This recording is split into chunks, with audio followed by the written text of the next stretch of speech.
Hello everyone, welcome to Harini's kitchen. ఇవాళ హరిణీస్ కిచెన్లో చాలా హెల్దీ రెసిపీ మెంతి కూర జొన్న రొట్టె ఎలా చేయాలో చూద్దాం.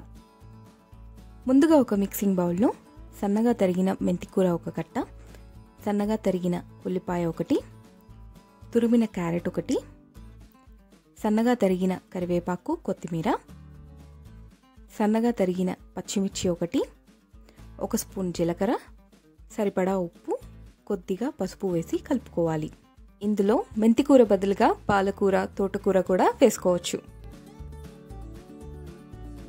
ఇదంతా బాగా మిక్స్ చేసుకున్నాక ఇందులో 1 కప్పు జొన్నపిండి వేసుకోవాలి.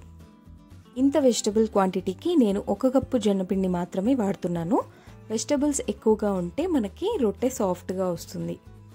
మీరు కావాలనుకుంటే ఇంకొంచెం పిండి యాడ్ చేసుకోవచ్చు, కాకపోతే కొంచెం గట్టిగా వస్తాయి రొట్టెలు.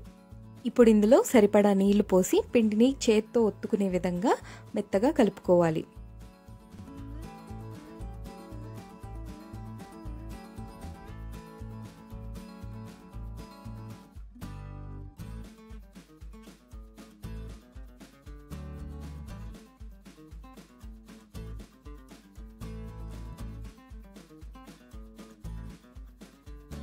పిండి కలపడం అయిపోయింది కదా, ఇప్పుడు రొట్టెలు ఒత్తుకుందాం.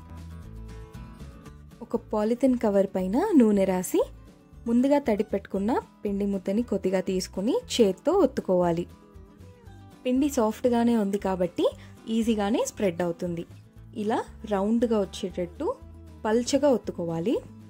మీరు కావాలనుకుంటే కొంచెం మందంగా కూడా ఒత్తుకోవచ్చు.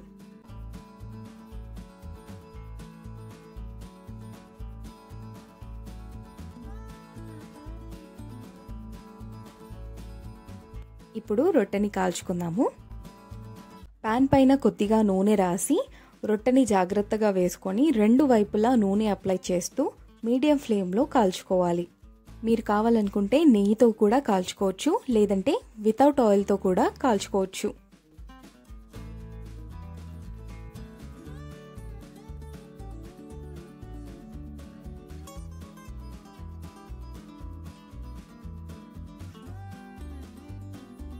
ఈ రొట్టెని తక్కువ టైంలో చాలా ఈజీగా చేసుకోవచ్చు.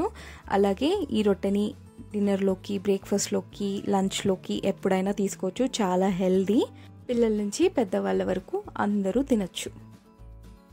ఇలా 2 వైపులా చక్కగా కాల్చుకుంటే హెల్దీ రెసిపీ మెంతి కూర జొన్న రొట్టె రెడీ. ఈ రొట్టెని పెరుగుతో సర్వ్ చేసుకుంటే చాలా బాగుంటుంది. చూసారు కదండి, హెల్దీ రెసిపీ మెంతి కూర జొన్న రొట్టె ఎలా చేయాలో. తప్పకుండా ఈ రెసిపీని ట్రై చేసి ఎలా ఉందో నాకు కమెంట్ సెక్షన్లో కమెంట్ చేసి చెప్పండి. మీకు ఈ వీడియో నచ్చినట్టయితే లైక్ చేయండి, మీ ఫ్రెండ్స్ అండ్ ఫ్యామిలీతో షేర్ చేయండి. అలాగే నా ఛానల్ని సబ్స్క్రైబ్ చేసుకోవడం మర్చిపోకండి. మరో మంచి రెసిపీతో మీ ముందుంటాను. Bye bye.